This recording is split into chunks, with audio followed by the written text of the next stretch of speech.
Yes, welcome again. Thank you. It's great to be here. Alhamdulillah. Hmm. Is so I, is perhaps we could maybe have this as like a dialogue, and you ask whatever that's really pressing or questions, whether you would like to know anything about my own journey or any other explorations, and we can move forward in that way as well. I hope that that would be a lot more interesting, at least for me too, and maybe the participants here. The importance of chaplaincy is a tensioned world, our title today. So everybody needs in some part of their life chaplaincy support from their classmates or colleagues, from their relatives, but they can't provide this support because of lack of knowledge. So you are trying to provide education under the CPE units, clinical pastoral education. So why, first of all, let me ask, why you choose this service type to the human being? What was your motivation? How did you start to walk on that journey? I mean, that's the real question. So, Bismillah ar-Rahman ar-Rahim. That is the key question, I think. Your motivation, my motivation. Um, if we don't know our motivations, for our ministry, for our acts of service, often we can be, swayed by, like the wind, like a feather in the wind in a way. And sometimes it's okay. But oftentimes, if we live our life this way, we can feel somewhat aimless. Although, it is a balance. So I'll say that on the whole, my journey began. I'll talk about some like social location. You know, I live in New Jersey. My family were refugees from Afghanistan. They came here during the Soviet invasion of Afghanistan in 1981. And they arrived here in September, just a few months ago, like September 1981. And I wasn't born yet. My grandfather was killed by the Soviets during that time. May he rest in peace. And there is some of that trauma that's in our background related to why they sought refuge here. And they're and and in being here and them trying to make a new life, my dad was a pharmacist, and my mom was starting to work as like a school teacher. They were starting to build their lives. My sisters were like five and six, no, like 5 and 1 at that time. They were really young family, kind of like me. They're just imagine, you described me all the ways that you just described, right? And all of a sudden, khalas, I have to leave the country because my priority is what? My family. And they leave, and they eventually, alhamdulillah, they get here. If it wasn't for them fleeing here, I wouldn't have been born, what it comes down to. And so I'm mindful of the trials and tribulations my family had endured, and also what that meant on their emotional and spiritual inner landscape, like to be able to flee from such tragedies, just like what's going on in the world today. It has a real impact on how we feel as people, and then how our motivations come forth from that. And so I was born a little bit later after they came here. And um and so I would say I'm an Afghan American, Muslim. And I didn't really understand that identity really until maybe after I graduated from high school. And it's very common, when people go to college for the first times, they have these awakenings because they're all of a sudden introduced to these new ideas from like hundreds of people. It's not just one town. And our brains are developing at a more rapid pace. and the pressure of what's going to come next is coming, right? Because you're in college and all that. So I followed that typical kind of trajectory. My sisters had also gone to college as well, alhamdulillah, and that also gave me some of the courage to go too. Some people don't. But so we had a tradition of higher education in our family, and I because of what I just described to you, I guess you could say for a long period of time, I just couldn't make sense of. I went to Islamic school and attended the mosque very regularly. Um, from as young as I can remember, my dad would take me to Salat al-Jummah very regularly, and it was part of my DNA because we went to a mosque that was in Paterson, New Jersey, that was primarily Afghans, and so I grew up speaking Farsi, and so it was almost like mini Afghanistan. This mosque, many of our mosques are like this. There's like mini Turkey or mini, whatever it is. And so it felt very much like that. I got some cultural enrichment from this. But part of it was also, how do I make sense of who I am amidst all this diversity? And I really did struggle. I remember in until during this period of time, up until I was about 19, and I kept trying to find ways to satisfy this hole, this void that was in my heart. I was searching for more. I couldn't understand how. This is me looking back today, right? So I'm not using these words back then. I'm using these words today, understanding what's happening then, which is part of the work of chaplaincy and the work of clinical pastoral education and theology and all that. So it helps us reintegrate some of those things and try to make sense of it. And so when I'm looking back now, at that time, I have this void in my heart, something that's missing, and I keep trying to fill it. And I had all this mosque related activities that were going, but most of it was very ritually oriented. We were very much about just go ahead, make salah, just go, just do it, yeah. And it was just very transactional. Let's just say it was a transactional spirituality. What is it?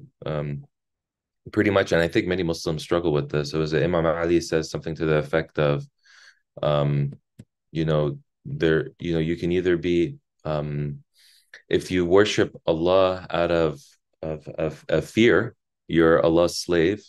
If you worship Allah out of rewards, you're a merchant. And if you worship Allah out of love, you're a free man. And that I felt like we were merchants in my family and in our religious community. You do this, you get thawab. You do this, you get this. There wasn't the sense of like love that was there. It was like it was transactional. That's how I'm gonna say it, or fear-based. And there might have been some gems of out of love that was there. And it was those folks had always been I was always drawn to them, but I couldn't understand why that they would do things, but not for the sake of getting something that was material, in a way. But they're not working professionally, right? They were just living as a mu'min, so to speak, not just a Muslim, but as a mu'min. And they would go about their day-to-day job, and so, but I'm in this space and just trying to fill this void. And, I get part of the American scene, whatever you imagine that's on the TVs, I'm very much trying to like make a sense, trying to find a sense of belonging. And I go wherever it is, trying to find some solace, some peace.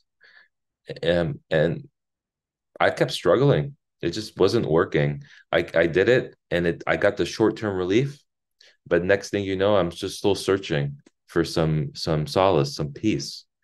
And I remember sitting in my dad he's not a pharmacist any longer, although he had his training. He was a restaurant owner, and I would help him on the weekends. I was in the kitchen, and some of the greatest wisdom we find is just in the mundane. Is just in That's where for me Allah is. Allah exists in the in not only in like very big times, but also just in very simple moments. I was sitting there with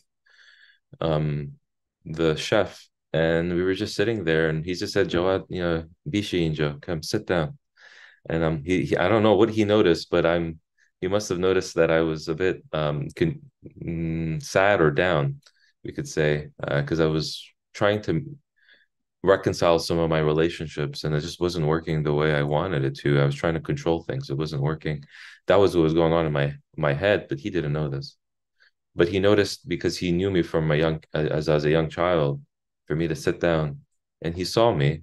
And had me sit, and he just repeated some of the same things he used to say, but this time his he was crying, he was tearing down, or maybe his eyes were watery, and he had this joy in his face.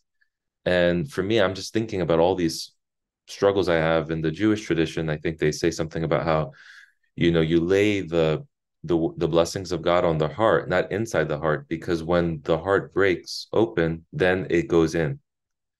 And so this is what seemed to have been happening. And he said to me, Jawad, if you pray, if you make salah, if you commit your life to God, and he's not telling me go be a chaplain. He's not telling me go be some sheikh, go overseas and go get ijazah to go teach, hadith studies or something. He's not saying this. He's saying something much more deeper, I think. And he says, if you give, to yourself to Allah, Allah will give you good in this world, and will give you good in the hereafter, and He'll protect you from the hellfire. And I didn't know this at the time, but he's reciting a verse from the Quran, right? Bismillahir Rahmanir Rahim. Rabbana atina fid dunya hasanatan wa fil akhirati hasanatan wa qina adhaban nar. Right? That's what he was saying. And he was saying this, and I'm like, really? Like, for all this time, I had gone to the mosque, all that stuff, but he's now saying it with some real sincerity of heart, some ikhlas. And I realized that I've given everything a shot. I really had, um, in a way, so long as it wasn't illegal. I'd given many things a shot that it wasn't illegal, to try to find some peace. And I realized at that moment that I hadn't given Allah a try. I haven't surrendered. And so a lot of the story goes back to these foundational moments. And so I left the moment there, and I was like, I still knew how to make salah, because all that time I was going to the masjid, that all my family, it's like a family place. So I knew how to pray. And I, at this time, that's when I made, it was a taslim. That's when I surrendered, and I actually made I feel like at that moment is when I became Muslim, even though I was born Muslim. And so that's when I understood myself as someone who's constantly trying to be Muslim. We should be thankful to be able to call ourselves Muslim, to be Muslim, not just we are Muslim. We're always trying. It's a jihad to be Muslim, to surrender and trying to affirm Allah's will. And it was at that moment that I recognized that in my heart. And so, interestingly, because it was still transactional, my mom, my mom, my mom, I was praying upstairs in my room, and she opened the door the next day, and she saw me making salah, and she opened the door, and then she closed it, and then she opened it again, and she was like, my son is making salah. And when I came downstairs, she gave me $20, and I was like, oh, this is great. So there is some material rewards too in this. Alhamdulillah. But that's just the way it is. Our parents do the best they can with the tools they have. And they She wasn't expect that from. no, not at all. Okay. No. Remember, I'm going about my life. The next day I make tawbah, really. I just turn my face back to Allah, but that's between me and Allah. And I didn't talk to my mom at this stage. I was 19. How would I have known, to process my thoughts, to process all that stuff? At Yeah. this point, I had just made this kind of tauba. I turned my face, and my mom was really surprised, and they were all very careful. Let's make sure we don't tell him to keep praying because he'll rebel. you know. But it was really interesting, a period of my life. A lot of shift, a lot of learning, a lot of very deep learning was happening then.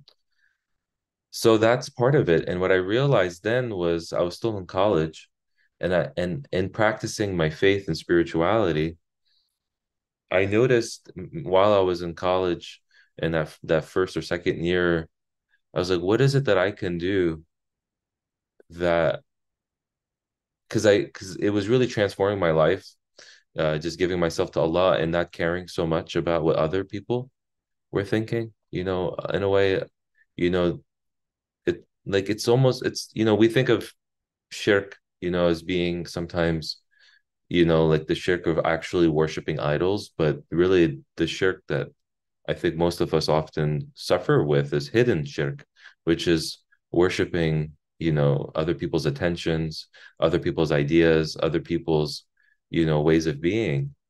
And I was, looking backwards, I had given I was worshiping, you know, like this sense of just, I was giving other people, other things attention other than God, not realizing that those are the creations of God, right? It's really God Allah, that I really need to be turning for my sufficient, for support, the true kind.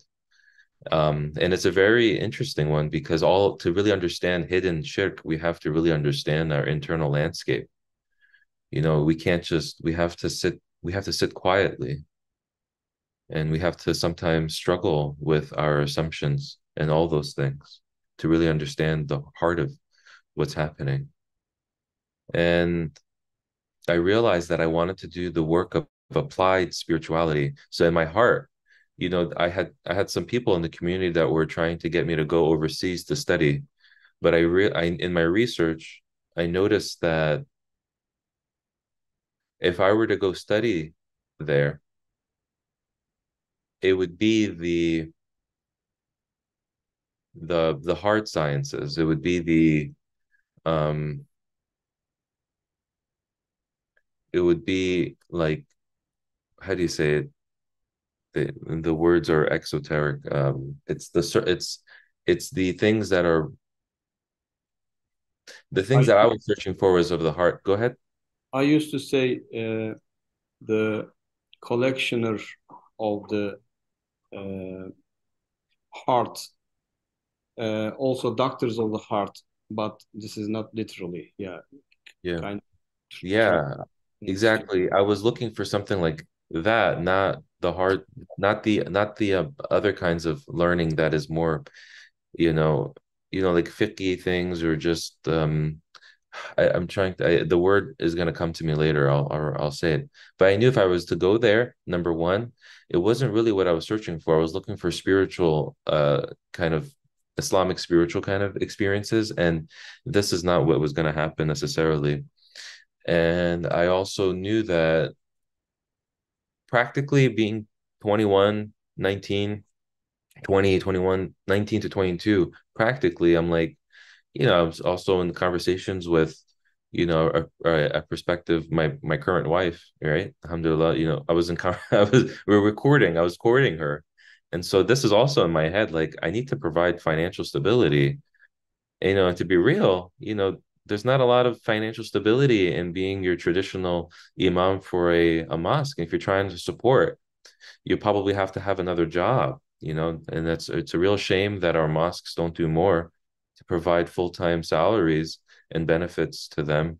And it's hard, and it's also a reflection of how challenging it is for the community itself, because some of them are struggling too. So it's a parallel process. So my compassion is there, but realizing my circumstance, I'm like, that's going to be the challenge. So I said, okay, Khair, I'll put it on the side, but let me just keep doing my work. My niyyah is there. Allah knows my intention, that I want to serve God and as God's instrument in this world. But let me see in time if something happens, that I can always go back if I need to. And then I learned from a radio it was on the NPR, National Public Radio segment, and Dr. Ingrid Mattson was not necessarily talking about the Islamic Chaplaincy Program, but the interviewer, Krista Tippett, just said that she's the director of the Islamic Chaplaincy Program at Hartford Seminary, now Hartford International University. And I was like, that's an interesting word. What does that mean? So I just searched it up and I was like, okay, it requires a bachelor's degree first, and I still needed to get my bachelor's. So I was working on that. And I was like, I'm going to put this on the side. And so that's what it was. That's how I learned about it. That's how I learned that finally there is a form of service, of khidmah, that could perhaps not only help my family, but helps me work institutionally to give to be able to bring this work of service, this passion there. And I went about my process. I have a teaching degree. And after a year after I graduated of doing that, I was in this discernment period, and I interviewed with two places. No, I interviewed with that one place, and I did some site visits for some educational master's degree programs. And it was almost like a process of istikhara,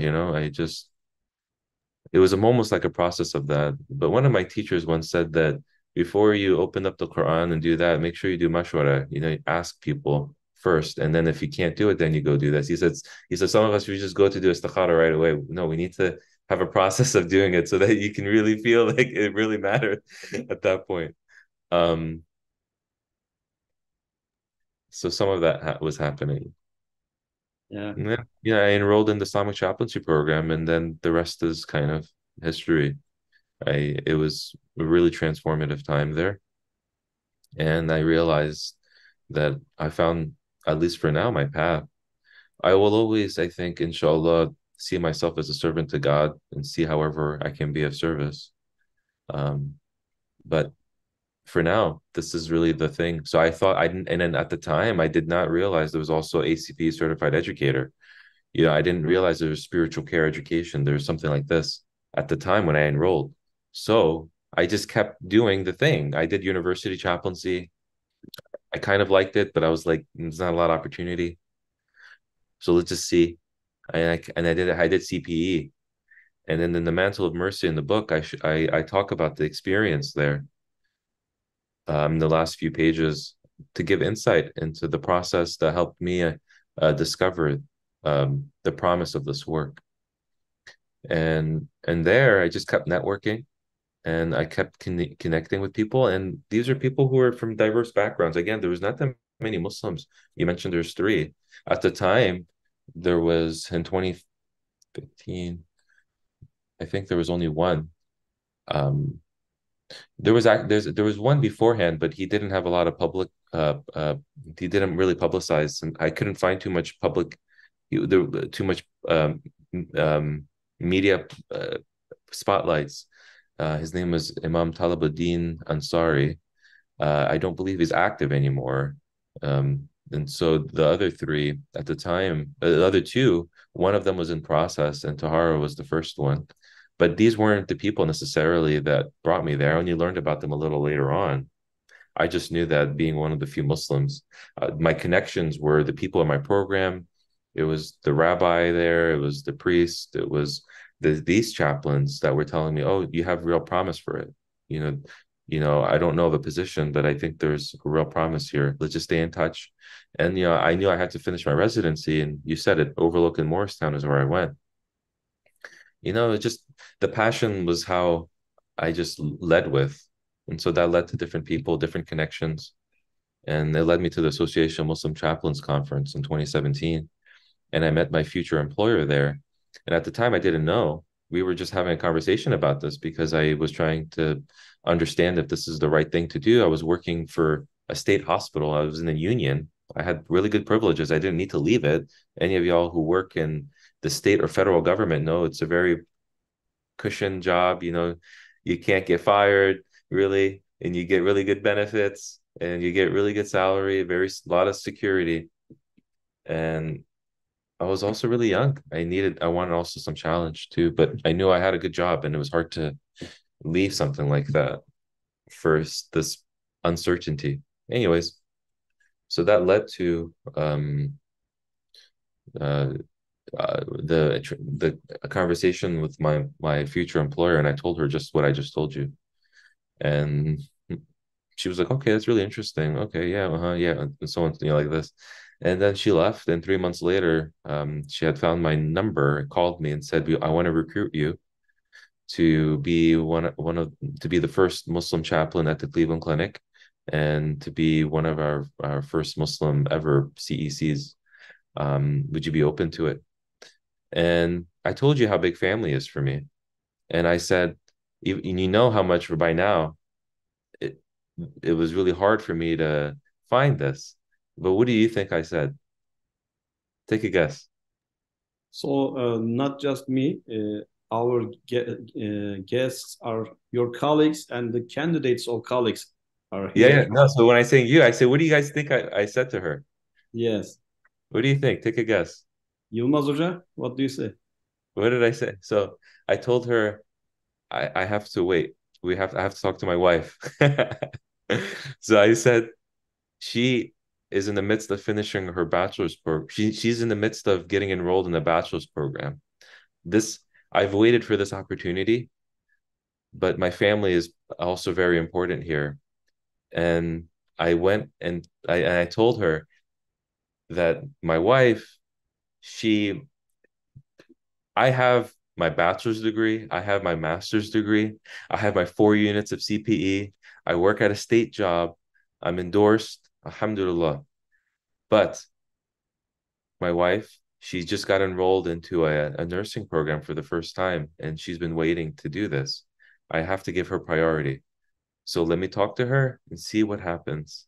And so I called my wife really excited, but just not wanting to, you know, put that pressure on her too much, that burden of it. And she said, well, let's just see what program is there in Cleveland, and let's just see what happens. Let's just see. And she said, I didn't start yet. So if there's a place that can take me, we'll do it and we'll go. When you get what you need, and I'll get what I need, and that's what happened. And 2 weeks later, she got accepted into a nursing program there. And I called back the employer and I said, I'm ready for the interview. And so that's what happened. And then I started that summer, and we moved there, and she started in the September. And that's when the training started, and it was life-changing. And it was a real blessing also to serve the Muslim community there. We would do Jummah twice on Fridays because the musalla was pretty big, but it was not big enough. We had like 200 people coming to pray every week. And so there was, and then I created the Ziyaratul Marid services while we were there. And I recruited some folks from some Muslims from the local mosques to come help that. And so I was leading this service. And I was doing the clinical chaplaincy too. But most importantly for me and my trajectory, it was the training. And so I finished there in 3 years and 4 months. And then I was still thinking about my family and my parents as they're aging. And there was an opening in New Jersey. And so in one way, all jobs are, every institution. So it's interesting. Some of my reflections have been that, as chaplains, we work in institutions, and it's kind of like being in the house of Pharaoh. We are like Yusuf, alayhi salam, working in the house of Pharaoh. There's all these institutions, they have their own requirements and all these things, and they also answer to something different. It's usually not God, but they hire us because we need to also do that. And sometimes they're also gracious, and as in his story, they show that too. And so all jobs for me, they serve a purpose, and mostly it's because in these institutions, Muslims are there, Christians are there, Jews are there. And interestingly, a lot of the research that's coming out, and I don't think this is the case for Muslims or religious minorities in America, but probably Christians. that there are less people going to churches now, but I do think that it's a little different for Muslims and Hindus and Jews, that they're still very active in the religious life. But altogether in institutional life, that's actually where religion is actually really high. And I think the institutions are paying notice to this.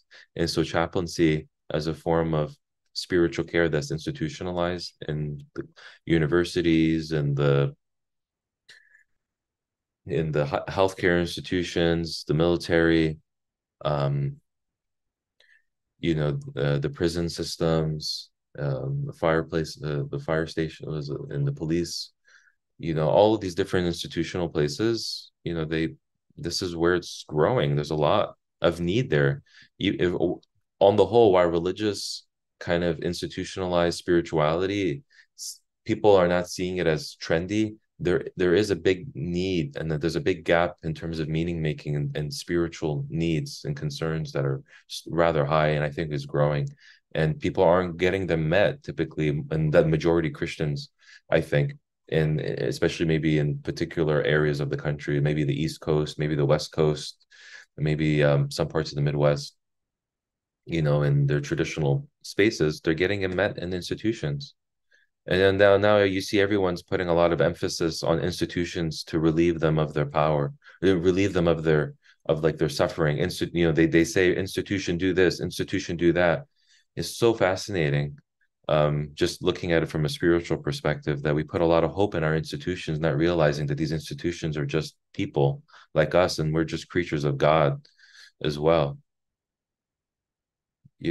So it's really something, that I wherever we work, it's a transient place, and this is all just a transient life.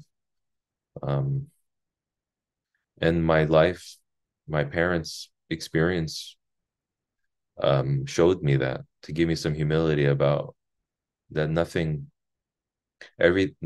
lasts forever. You create something, and something, it's to live is to die. Allah's names are, the first and the last, right? Like, it's just, and so some of our lives kind of, I think, show that. That's kind of like the experience of what brought me to chaplaincy, but more so to certified educator training, because I wanted to be able to, in having some of this, how do you say it?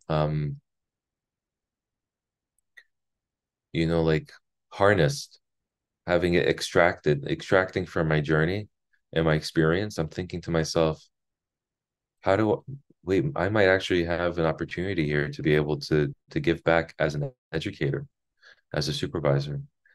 And when people learn with me, they're not necessarily learning, they're going to be learning content, but for me, the process is content. The process of understanding, the process of feeling our feelings and what it's like to feel. When you're with your patients, if you can't tolerate discomfort, you have no business being there. If you can't tolerate your powerlessness, you have no business being there. You're going to do a lot of harm. You asked me what my motivation was. If we don't understand our motivation, we're going to be transacting our motivation onto them. That unconsciously we can sometimes place a lot of pressure for these patients, these care recipients, to satisfy our sense of meaning in this world. That's not their job. That's none of theirs. And so, like, that's partly the motivation, in part, is to help us uncover what our motivation is, and to be able to articulate that, and to see the impact it has on our lives. And when you do this, and we really understand the different textures there, you can only imagine in your body how much appreciation we're going to have for the people we're listening to their stories for. You're going to have these open-ended questions that are going to really resonate from your heart. You can really actively listen, and you can even challenge compassionately. But you can't really do that unless you do that with yourself.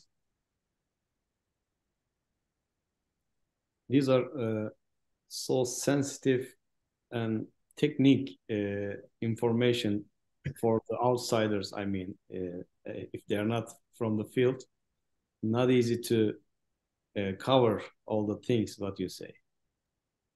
Assalamu alaikum. This is Tuba. Brother Jawad, I cannot open my camera right now. Thank you so much for taking time to help us grow more and sharing your experiences and insights. Um, so I have a quick question about the process of, after process of finding a position or finding a supervisor in education. How do you say that? That's what I'm interested in at this point in my life, and I am wondering how can how come a person can find such opportunities to become a supervisor after getting their chaplaincy degree, this and that. That's my question. Thank you. Sister Tuba, I am wondering the same thing. I am at the same position with you. However, this is the ultimate, the final stage of our conversation. Let's talk about the Sure. CP first, CP unit, Clinical Pastoral Education, and what kind of profit, benefits, and advantages our friends can get from the CP if they participate that education. What is the difference between CP and the academic journey? Can you mention about them? But don't forget Sister Tuba's question, please. Yes, Yeah, yes, Brother Honor, thank you for reminding me that this is, of course, we will follow the steps. And first, maybe it's important to mention those steps later on, maybe if we have time. I don't want to make the shift the title of the topic. Thank you. Thank you for Title understanding. of the conversation, yeah. please don't please make sure I don't forget. Yeah, yeah. Also, yeah. So remind me if I don't. Wait. So part of this is for me. It goes back to. Let me read you something. So I go back to Maulana Rumi. He says this. Okay. So this is your question. You said academic versus CPE learning. Okay, and this is part of my theories of education. There are two kinds of intelligence. He says, one acquired. As a child in school memorizes facts and concepts from books and from what the teacher says, collecting information from the traditional sciences as well as the new sciences. With such intelligence, you rise in the world. You get ranked behind or ahead of others in regard to your competence in retaining information. You stroll with this intelligence in and out of fields of knowledge, getting always more marks on your preserving tablets. And there's another kind of tablet, one completely already completed and preserved inside you, a spring overflowing its spring rock, a freshness in the scent of the chest. This other intelligence does not turn yellow or stagnant. It's fluid, and it doesn't move from outside to inside through the conduits of plumbing learning. The second knowing is a fountainhead from within you moving out. This is really what is, I think, catches the one of like the stark distinctions in terms of characterization between like chaplaincy academic learning and chaplaincy through or let's just say spiritual care academic learning and spiritual care CPE learning is that when he's saying plumbing learning is like you get the plunger and you push it down. This is the learning that happens in academia. There's no real way to practice it. There's no real way to live into it. You're not challenged. You're just experiencing things in your brain. It's just in your brain, you're writing a paper. So it's not, how do you say it? Experiential. And then you have a kind of learning that is more fluid. And that's what clinical pastoral education learning is. And part of it is that it's based off of experiential learning. It's the action, reflection, action method of learning. For me, when I teach, I do give the content. We need content. You need something to stimulate our brains. You get readings, you get things. But now you're going to go be visiting patients. You're going to be visiting staff, families. You're going to be encountering your care recipients. And oftentimes it's around death and suffering and mental health crisis and substance abuse, issues, behavioral health circumstances, there's a lot of things. And then what happens? It activates something from your own history, your own life. And it's very immediate. It's not, oh, patient, let me just wait. Let me go read my book and I come back. Right? You're right there. There's a sense of immediacy in the here and now. And so actually we call them in CPE, your care recipients, as many of you may already know, living human documents. Just like you are, we all are living human documents. And that's what I think Maulana Rumi is saying, is that we actually have a lot of a lot of what we need inside of it. Of course, he's talking about the fitra, our inner instinctual impulse that's there. But a lot of this is already there. And so my role there as educator is to try to be aware of when this becomes activated in the learner, so we can leverage that to help the person realize something about themselves, and then sometimes experience healing in the process, but also see how they got in the way or help them in their way of providing care. And we do this through verbatims, we do this through sometimes IPR, individual supervision, maybe some papers that we write up that are experiential based. But that's the main thing, I think, is that you're actually in the here and now with the experience of the learning, rather than it being removed from it. You're in the context, you're not removed from the context. And you're there with an educator, you're there with peers, creating a kind of community of learners on the way. And it's pretty unique and it's pretty hard, to be honest. And I love CPE because I'm an educator, but every time I have a new cohort, I'm on the journey with my students too. So as they're suffering and learning, like, I'm revisiting my own suffering too. It's a real challenge. And that's why it's not for the faint of heart, people who take CPE or folks who are CPE educators. It's a real process. And that's why self-supervision for me, and it's also in the standards and the outcomes. But just as a practice, that's why as you take CPE, my eye is toward the students who are trying to encourage their self-supervision. But you don't just develop that right away. That's why there's 4 units typically. You work on your first, second, third, and fourth unit, and we're trying to develop the practice of self-supervision and being able to then know how and when to take consultation. And so the whole practice in the community of learners is knowing when to do shura, when to go and do consultation. You're not in this life alone. And some of our hidden shirk that I'm saying says that we need to have all the answers. If I show my vulnerability, I'm deficient. And that is not the way that I believe Allah intended our life to be. Chaplain Jawad, Oh, I would like to mention about Sekine. that's okay. Speak. Yeah, go ahead, Sekine. I just had to turn off because we're driving back. I love how you explained the process, Chaplain Jawad, and I wanted to add or just build on that.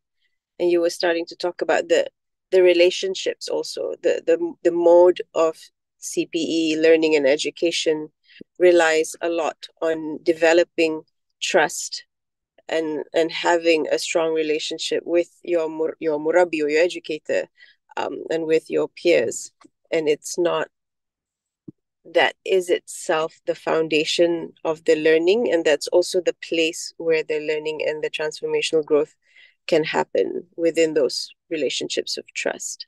And to me, it is a very Islamic model when I look back in our own prophetic traditions and how Rasulullah sallallahu alaihi wasallam traveled and lived with and spent time with companions. Yes, there was also bayan and large groups and in different kinds of sharing and learning and leadership.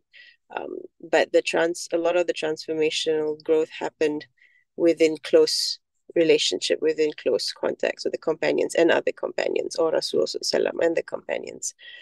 And so the model sometimes when people feel like, oh, CPE is so new to Islam or so new to the Muslim way of teaching, I really don't feel like that, to be honest. I really feel this this is a prophetic model of learning and teaching and spiritual growth.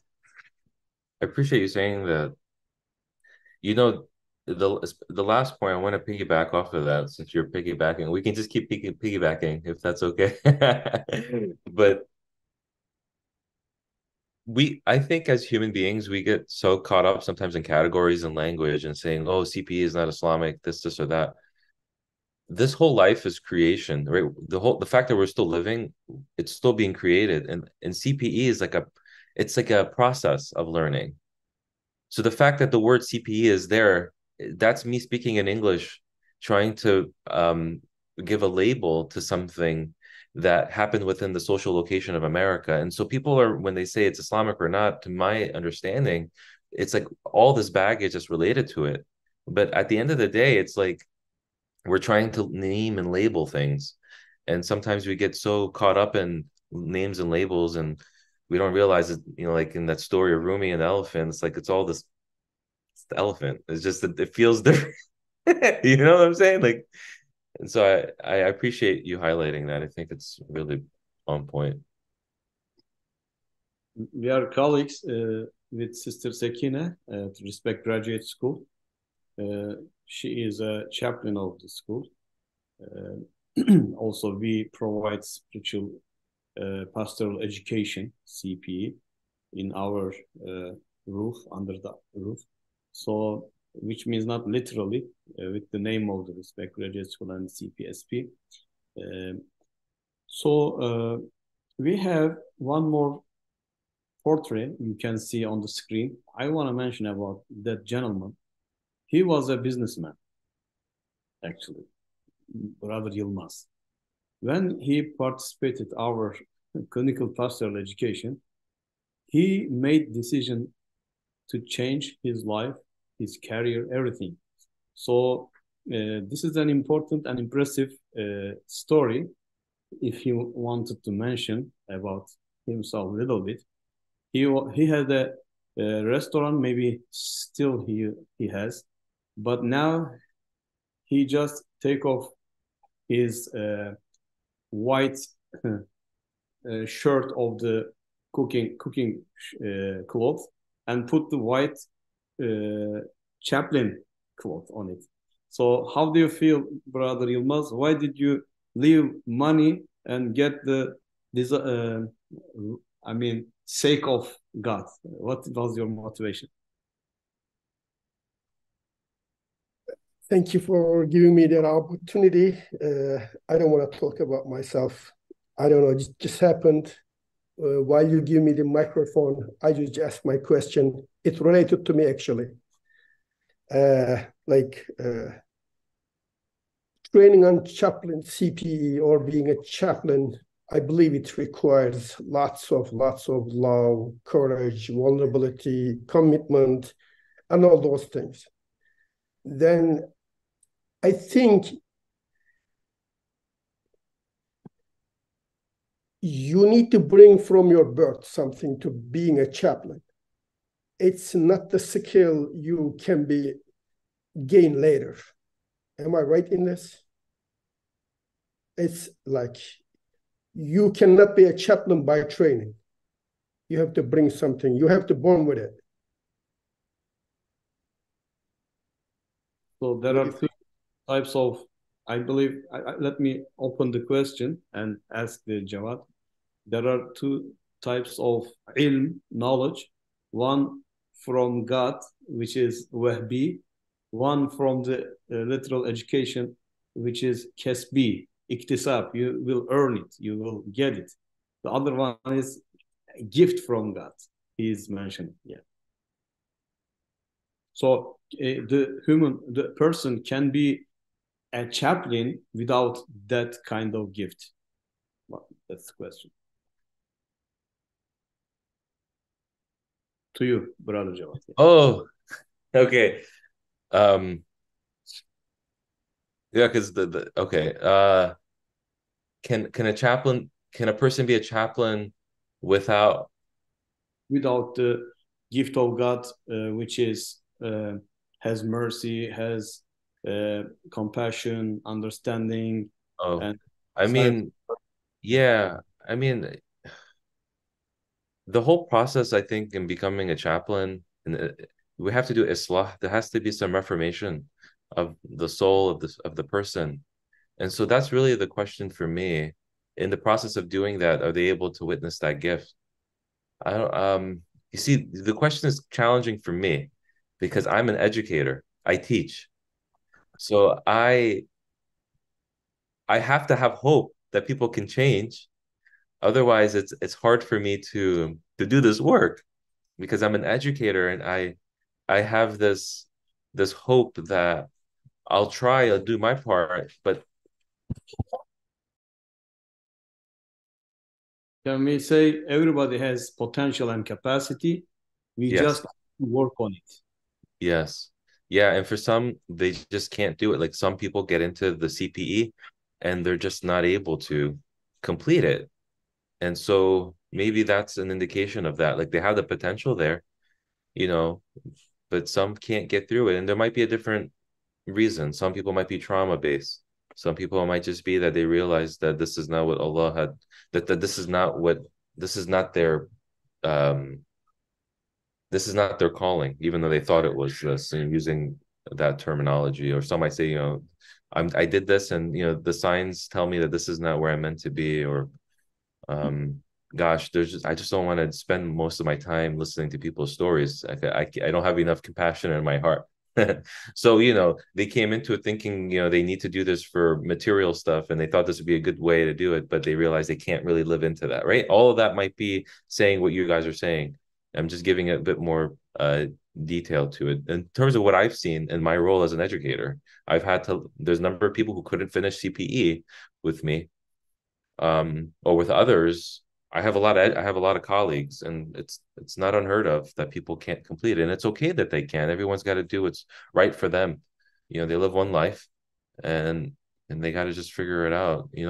Everything is learning. They learn something by doing it, and they learn that it's not for them. Alhamdulillah. Did you get your response, brother Yilmaz? Yes, I get his opinion. Thank you very much for that. So I have one more question to you, Yilmaz. Don't escape. So you were a businessman. Now you are a chaplain. You were in the restaurant. Now you are in the hospital. So how do you compare? What do you feel? Tell us some more. Being business, doing business is easier than being a chaplain. Wow. We try to encourage our people to come, and now anyway, they will have to face with this reality, so I don't want to disappoint them. So okay. It's not easy job. That's what I asked that question. It's supposed to be natural. You can nurture everything, unfortunately. It's supposed to be in you. And yeah, currently I am working at the jail, not the hospital any longer. Okay. Another step. Yeah, I think brother, what you're saying is, I think it's accurate in a way. I think it's accurate in many ways. I don't think like you have like 5 siblings. How come only one of them choose like chaplaincy? There must be some kind of calling that's there. I think you're correct. I think what I was trying to give is that my reticence is to say that like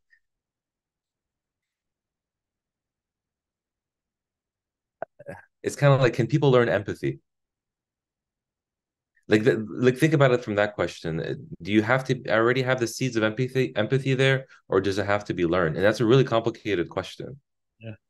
Yes. But I think you're right that like not everyone who does it's the right fit for them. So what are the challenges you faced? I mean, business world has more challenges, as I know. I mean, every day you need to produce something, new ideas, and follow the market, everything. I mean, in chaplaincy field, if you have those features which we mentioned, and it is your calling. I mean, if you feel it is your calling, you will appreciate at the end of the day when you go to the bed. So are you not happy? You must. Question to me? Okay. In business world, I was living in my life. In chaplaincy, I am in somebody else's story. So I am not myself. I am not their I'm just a part of the part of their life. I'm not the managing partner there. So different. I'm with them, not with myself. So I will ask Brother Jawad. Chaplain Jawad, aren't there any kind of protection methods of that kind of feeling? Because we have our own life. We need to focus our life as well after work hours. I think we have some protection methods from the overload burden on our shoulders. How can we avoid of overthinking of our care receivers issues? We don't want to bring our job to home. Yeah, I can give some of my thoughts on that. I welcome anyone else's, because this is also from experience too. So there's wisdom there. One answer I think that I am aware of is, and I think it matters who the recipients of my answer is, right? And if we're talking about folks who are chaplains, right, or folks who are aspiring chaplains, we have some skills that hopefully CPE taught us. One of them is identifying our emotions. And when we identify our emotions, we can listen to them. What is our emotion saying? Secondly, we will bring them home. We can't fight that. The more you fight the feeling, the worse it will get. So the real question, and we try to pretend, and then we try to numb ourselves. We don't, that's been my experience from my many students that I've had over the years. So what I'm trying to say is we give ourselves compassion, that you say it's hard and it's there. And part of it is in just acknowledging it like this in the beginnings, like it was in my life, they were coming, like the emotional space of my care recipients were heavier. But in the process of allowing it over time, I was able to engage different practices like ritually. So for instance, as I started doing that and I stopped fighting it, because I was trying, people always say, oh, you got to do self-care. You got to do self-care. You got to have boundaries. You got to have boundaries.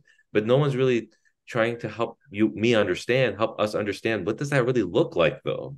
Like, can we really talk about what it actually looks like when you just saw an infant die and now you have a child of your own at home and you're going and looking at your child and your infant's right there? Like, no, like that's really what it comes down to, right? I have a 3-year-old and I have a 1-year-old. And just 2 months ago, I was called in. I went in the morning to go provide spiritual care to a Muslim family of a 1-year-old that just died. And I'm coming back home and my wife's pregnant with our other child. And this is really what, like, this is like what, the brother was saying, like Yilmaz was saying, that like it's the heart's got to be there. There's got to be this aptitude for it, this yearning for it, because this is not for the faint of heart. We're there for people at their lowest, and we'll have our own going on at the same time. And I think that's where the greatest gift is, though, that Allah is placing us here to be able to take care of them. So for me, it's about having a theology of compassion. Like, why are you doing this? So that the satisfaction comes back to us. And it provides us more awareness of it too. So related to that scenario that I just told you, because I've been doing this for a few years, like I actually have I wrote up a reflection that was in this this this booklet, this publication called Healing the Healers, and it had to do about holding trauma and spirituality together. I talked about one of my experiences as a chaplain resident, where there was a mom who died unexpectedly during a routine procedure that the doctor was doing. Okay, so she was pregnant. It was a routine procedure, and there was just earthquakes going on within that department. And I was called there as the Muslim chaplain to provide care to the husband, who had 2 other kids in school, who was trying to figure out how he's going to tell them this terrible news that their mom, that they're expected to see later today, is no longer alive. Can you just imagine the tragedy and like the fissures that's going to be in the ground of this family now? And I'm there, and I have all my own feelings that I'm working through. Mostly I'm like breathing, saying that I'll attend to them in a little bit. I'm here right now doing my role, and I'll attend to them more deeply later on. But in the moment, the sadness, I'm there. I can, and if it's only this much sadness and powerlessness for me, oh my God, how much is it for them? So that's what I'm trying to work through, and I'm capturing this in the publications. What I'm saying, so and it shows how I'm trying to hold spirituality there. So I'll just tell you this briefly from an anecdote from my life. And so 3 hours later, I find myself in the chapel, or the mini musalla that's in the little prayer area that we had there, and I'm just praying to Allah. I say, and I'm crying, and I'm saying that, like, something to the effect that you know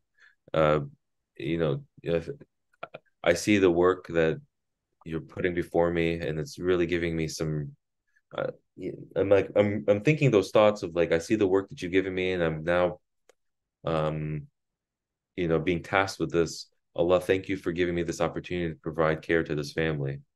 In the gratitude of saying what I was able to do, that was the formation of my theology of why I do this. Your question about motivation, again, is critical. If you don't have boundaries, you're not going to be able to keep doing this life-giving work. That's how they feed each other. So if you really want to do this, then you really do have to be aware of, what does boundaries look like? What does balance look like? If I were to ask anyone here, what does balance look like? Everyone's going to give a different answer. If personally speaking, you might go to this book of whatever, and they'll say, well, this is what balance looks like. But if you ask yourself that, it'll be something different. And so that's where this theology of mine happened, and the balance between our boundaries and all that is constantly in conversations with us. But the story didn't end there. So the question was, how did you bring it home? I thought I didn't. 1 week passes, 2 week passes, 3 week passes, and I'm noticing my heart feel very heavy. And I'm like, oh, I thought I left that at home. I thought I left that at work. I did all that self-care. I go in the car, I read my, salah, I read my du'as, I gave it to Allah, I gave it, all of that. And I noticed I just was feeling a loss of motivation. And I realized again that I thought I could have a lot of power over the circumstances of my self-care. I was trying to control the situation. And I got into a ball, and I cried in the bed, and my wife happened to be there. And that's when some of that just release happened. And I realized that the more I tried to control things, the more disintegrated I became, because I was numbing myself, and that's partly what was happening.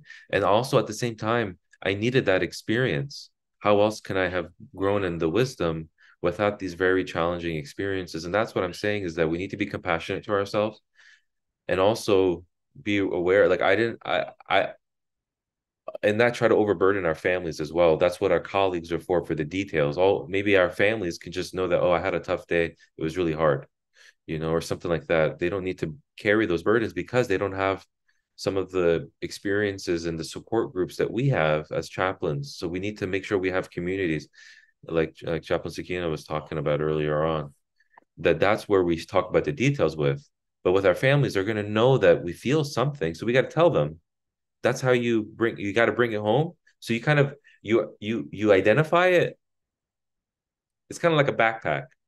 You're bringing, you got this backpack of all this stuff that you carried, and you're telling your family, you're telling yourself, oh, here's my backpack, I came home, oh, that's what it is, oh, that's the sadness that you see in my face, yeah, it was a really hard time, that's what it is.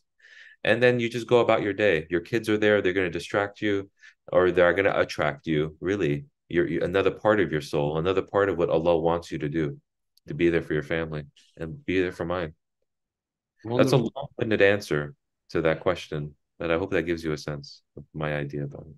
So, Please. Chaplain, are you affirming me to my answer to Ustad honors? So it's harder than regular other jobs, other things, correct?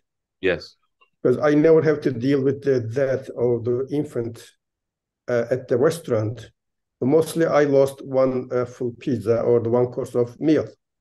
But when I'm in the hospital, when I have to give the news, the demise of the family member or the loved one, it's much, much, much harder than this one. Yeah, you might get maybe, because I know my dad was in the restaurant business. He got physically tired, and that was a different kind of tired, and may Allah bless him and the work he did to support our family. But it's very different spiritually, mentally, because they deal with these tragedies, or even like in the prison system. I mean, like, these people, they can't leave. You can leave. They can't. They stay. And who knows what crimes, or what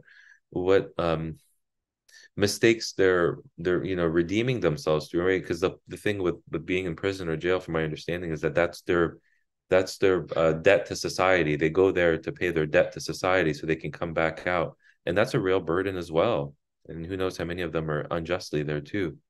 And you're carrying all that. And maybe they'll tell you their stories as well, all that. And that's a totally different practice of what you're going to be providing them in terms of compassion, that you're trying to, I can only imagine the kind of things you might be telling them in terms of, like, Allah has hope for you. God has hope for you.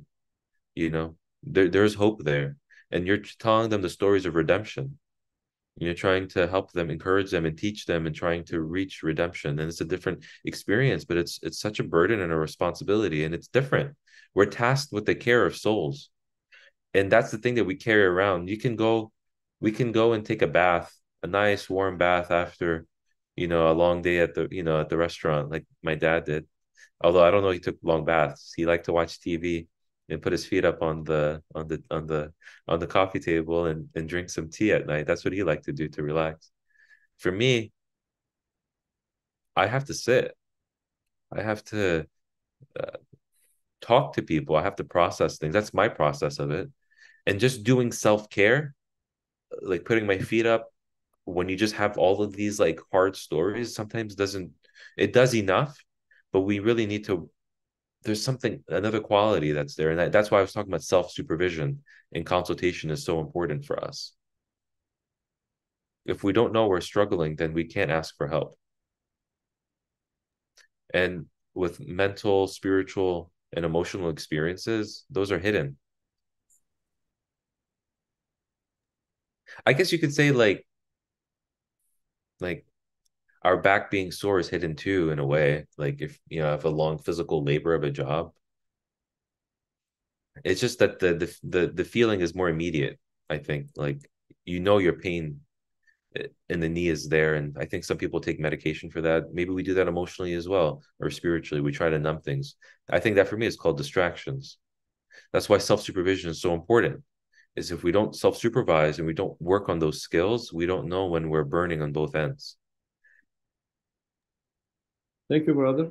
We have limited time. I believe 6:30 is our aim to finish our conversation and interview. So before Sister Tuba's question, I would like to give a good news. Our friends here, we have intention to start new CPE education course with the ACPE, if possible. We are thinking and working on it. Would you like to say something about it, Brother Jawad? Yeah, brother Chaplain Unur and I we were in conversations, and inshallah, and if Allah wills it, and we're gonna try to bring ACPE, CPE to folks for respect. And part of it is just about, it's a process. I'm here, but I myself can't provide the unit. We're not free agents, so we have to be attached to a group, an associate, not just ACPE, but like a center or program that offers it. So we're in conversations, and we're trying to clear this out. So we hope and pray that sometime in 2024, most likely after the month of Ramadan, sometime after the month of Ramadan, sometime in 2024, maybe immediately after, maybe sometime after that, if Allah wills it, we'll be able to do that, and bring this, and inshallah just try it out for this time. Does that sound right? Yes, perfect. Yeah, we are trying to do our best, and we will do it, inshallah. So, Sister Tuba, are you still alive? We are. Yes, I'm here. Go ahead and ask your question. I remember. Before that, may I also ask another question as a follow-up to what Brother Jawad mentioned about self-supervision and how it is challenging sometimes what we are doing, pouring our hearts to our work. It's not like you just put it behind easily. Sometimes we think that that's what we did, but it doesn't happen. It was a really full insight. Profound insight for me. Thank you for sharing, because the more we share, the more I understand how we look alike. We all, and as human beings, and especially nowadays, what we see on the news, the tragedies that we witness. May Allah help, all innocent lives, all those people and children who go through what they go through. And I also want to share this here as a follow-up. So my question is, I have two questions. One is, how can we take care of ourselves in this really difficult times nowadays? As a follow-up of how you share your experience, how that experience hit you hard at home. And the second thing is, and the rewarding parts of chaplaincy or being a supervisor in your own experience. We know how challenging it is, but what about the fruits of it in your life? These are two questions. I don't know if you have enough time, but if you can address them too, I would really appreciate. Thank you. Yeah, I think I appreciate you mentioning the time. So I'll be succinct. The first one, I think my practice of it is to remind myself, especially in times of suffering and imagining all the world stuff. When the Taliban came into Afghanistan back in 2021 in August, and I have family there in Herat, I was really disturbed, and I send money there regularly to support my family there. And it was really disturbing to see how powerless. It was very disturbing to see the news. It also reminded me not to watch the news as much either. I'm not there. That's the problem. I'm not there, and I'm not the government either. So that was part of it. Maybe just to check how much in a day I'm consuming, the 24-hour news cycle that is also part of the consumerism of America and the West. But I remember noticing then, as I was falling asleep, taking a nap, and I was trying to go into a nap, and all of a sudden I realized that how powerless I was feeling. Honestly, that insight into how powerless I was feeling as one human being laying on the couch while everyone is suffering over there, and even now, I'm like, and all these sufferings, they've never stopped. They're just ongoing, but the media cycle is really part of it, and they make things worse. There's a lot of money and capitalism in the news cycle right now. That's why there's like 24-hour news cycles in the way that they are. But there is a lot of truth, I think, to what's happening. We know what the truths are as well, but the our brains can only take in so much, and we get overloaded. There's information overload that's the quality of what I'm talking about. So the thing I ended up telling myself was this, and this does come from the Christian tradition a bit, but again, it's about but its truth is Islamic, and it's this: God grant me the serenity to accept the things I cannot change, the courage to change the things I can, and the wisdom to know the difference. I fell asleep saying that, and I woke up realizing just that. Like, it really shifted me, because again, I do behavioral health chaplaincy. A lot of people struggle with substance abuse, and that's a regular thing that comes up. So it was already in the front of my head. One second.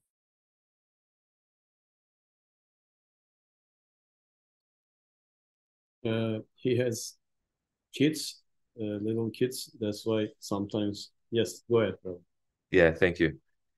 My daughter was in the toilet, and she's like hitting the thing against the it was really, really loud. I don't know if you could hear it. Anyhow, so that was one thing I tell myself. So the first thing is to identify your suffering, the stress. The second is to realize that others are suffering just like you. There's a common humanity to it. And the third is to give yourself a blessing or a prayer that's in light of them. Okay, like, may I be strong, or may I accept the things that I cannot change, the courage to change the things I can, and the wisdom to know the difference. Is to give yourself that self-compassion.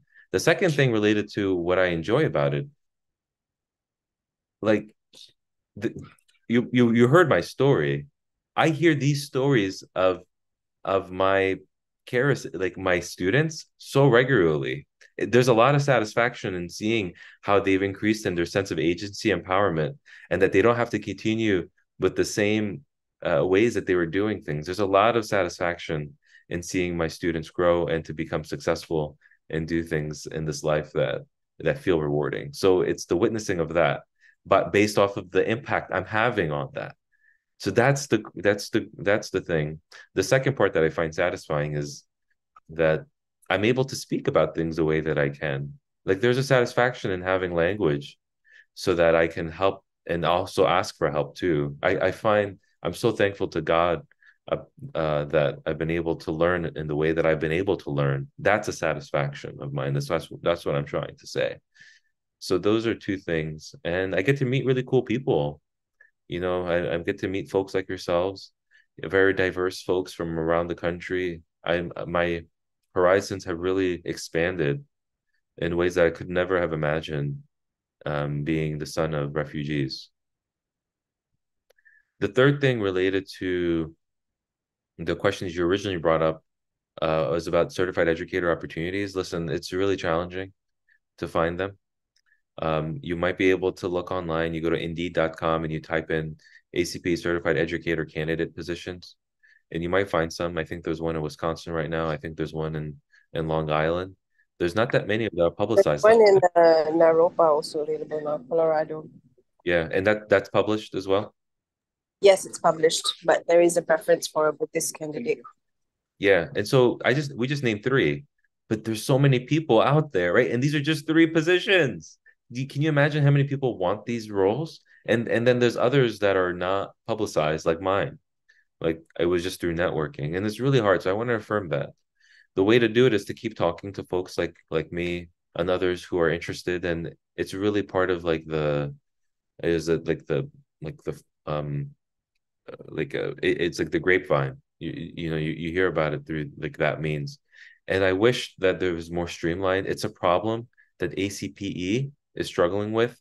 We're existentially in a real struggle because we have lots and lots and lots of educators retiring and not that many people replacing them.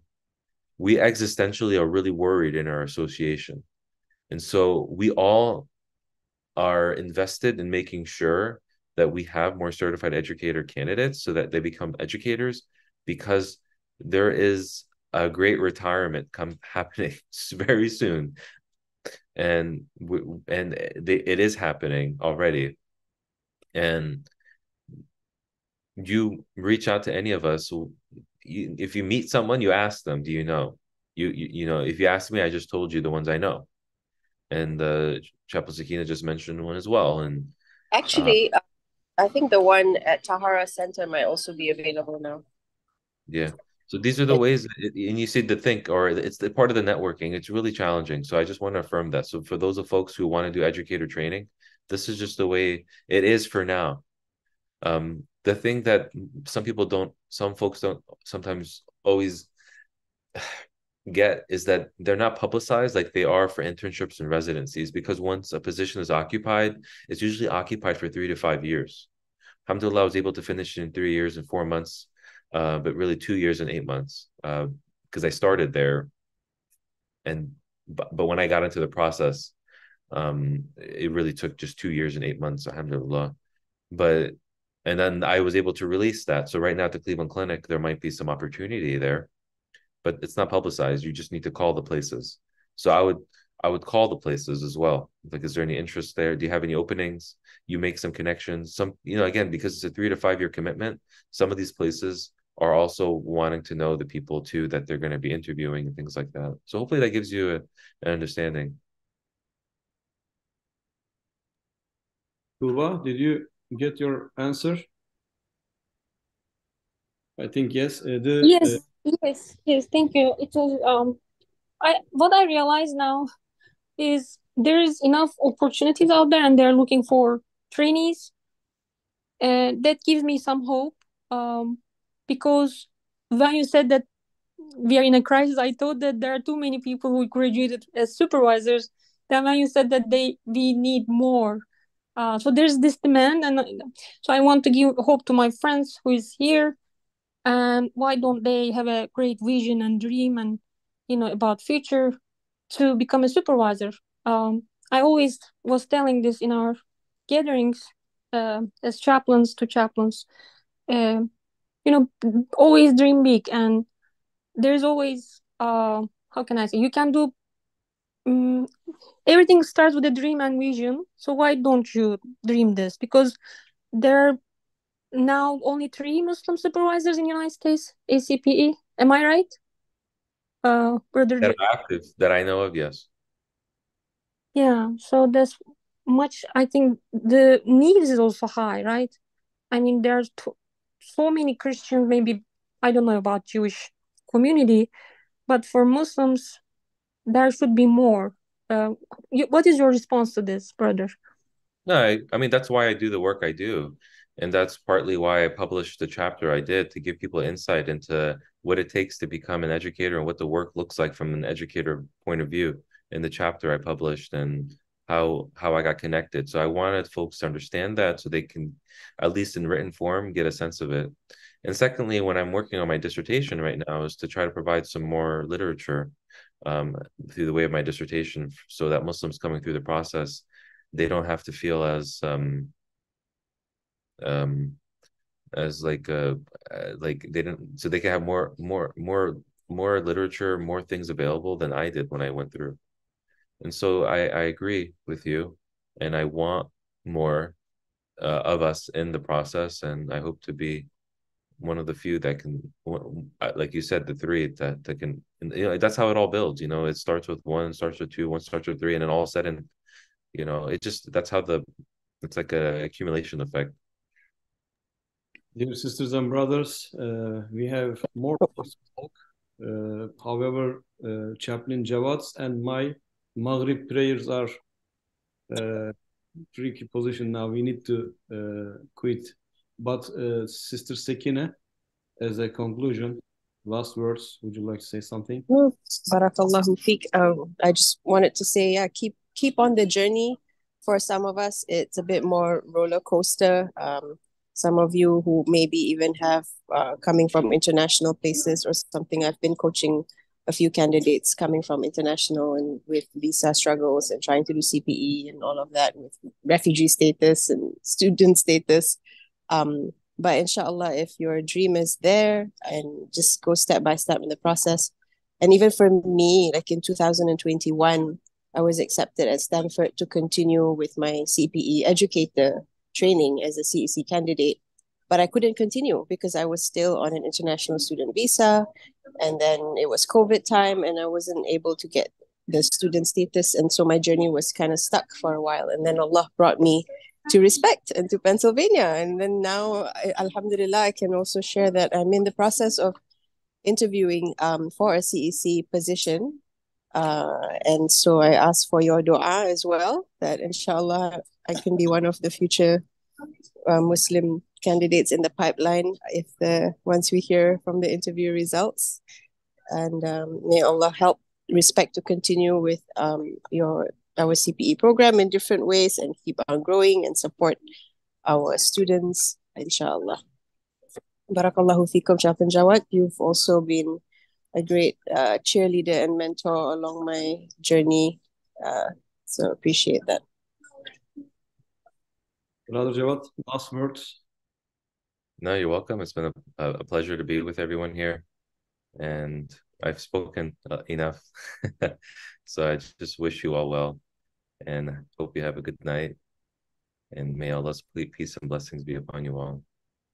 Ameen. Let's finish with Asr. Would you like to read? Sure. Bismillahir Rahmanir Rahim. Wal asr.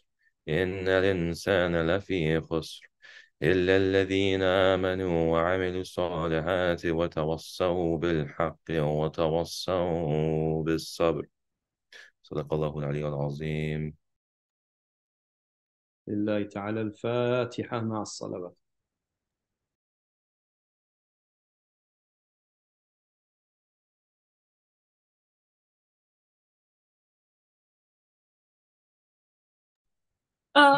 I hope we can do this again, Brother Honor, because I think time was limited and I have a bunch of more questions. I hope we can get together again, if depending on Brother Jawad's availability and your availability with Yes. Sister Sakina.